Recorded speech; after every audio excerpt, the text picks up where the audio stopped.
박근혜 탄핵 촛불 집회 당시 계엄 문건 작성을 지시한 혐의를 받는 조현천 전 기무사령관이 자진 귀국하면서 중단됐던 수사가 5년여 만에 재개됐습니다. 조 전 사령관은 왜 갑자기 자진 귀국했을까요? 또 재개된 수사는 의혹의 끝인 윗선까지 뻗어갈 수 있을까요? 5년 전인 2018년으로 시계 바늘을 되돌려 보겠습니다.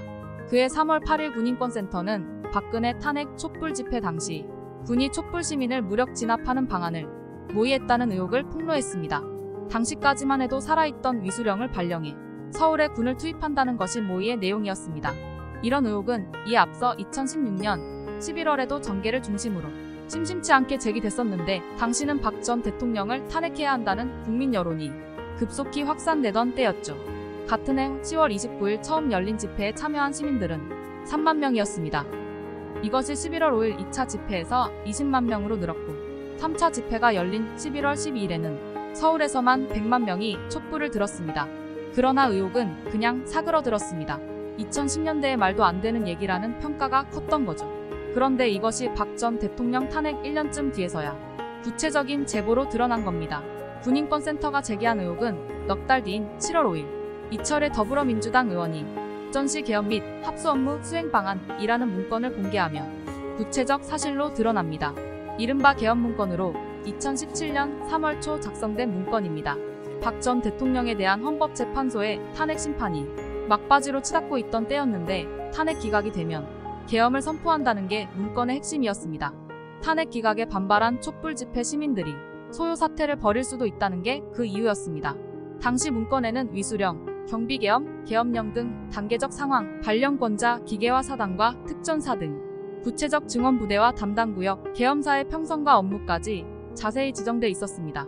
문건은 기무사에서 작성돼 당시 한민구 국방부 장관까지 보고됐는데 이 문건 작성을 지시하고 보고한 사람이 바로 조현천 당시 기무사령관이었습니다. 문건이 세상에 공개된 뒤 닷새 만인 2018년 7월 10일 문재인 대통령은 군의 독립수사단 구성과 수사를 지시했으나 제19 감싸기를 우려하는 여론이 빗발치자 7월 26일 군, 검찰 합동수사단으로 수사 주체가 확대됐습니다.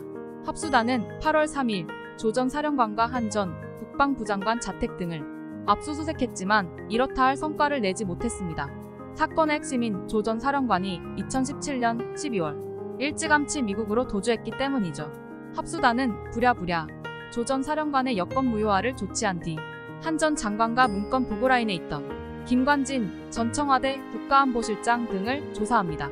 이후 합수단은 사건 관련자 204명을 조사하고 국방부 기무사령부 대통령 기록관 등 90개소를 압수수색했지만 2018년 11월 7일 수사를 사실상 중단합니다.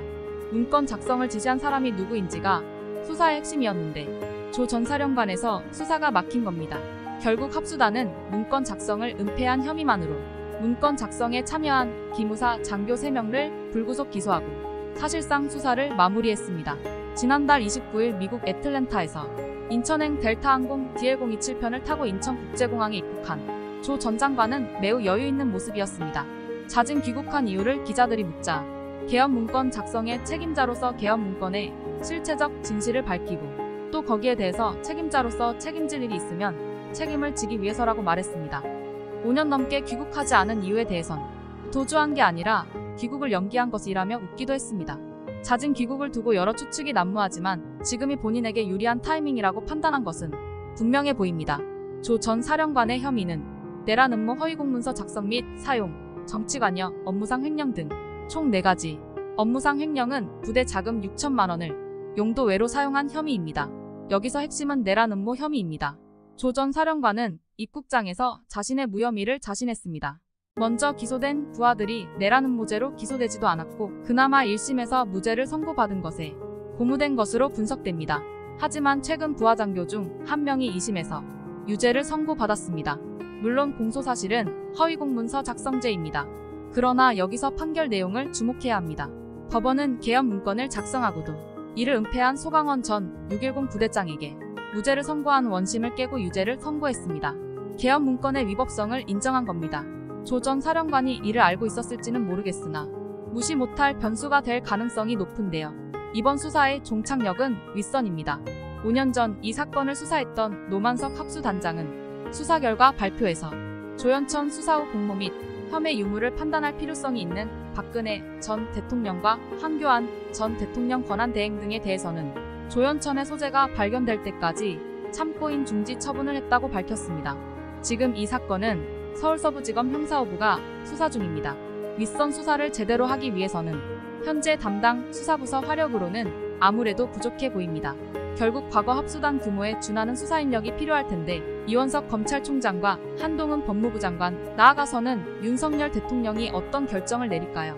그 결정은 법치와 역사의 진실을 대하는 이 정부의 의지를 보여주게 될 겁니다. 토마토픽이었습니다.